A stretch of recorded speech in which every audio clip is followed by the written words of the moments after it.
Papun lah. Anak ganja papun.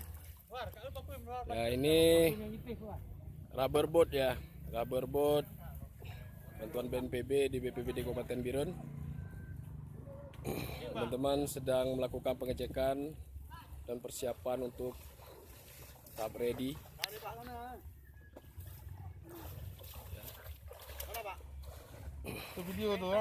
Ya, ini dihadiri langsung oleh Kepala Pelaksana BPBD Kabupaten Biren, Pak Teguh. Ya, sehat Pak? Sehat, alhamdulillah Pak ya. Berarti semua kekuatan operasional air kita turunkan ini Pak ya. Siap ya.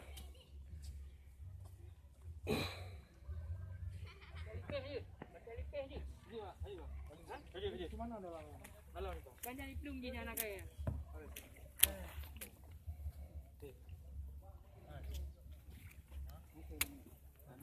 Anak payah betul tadi.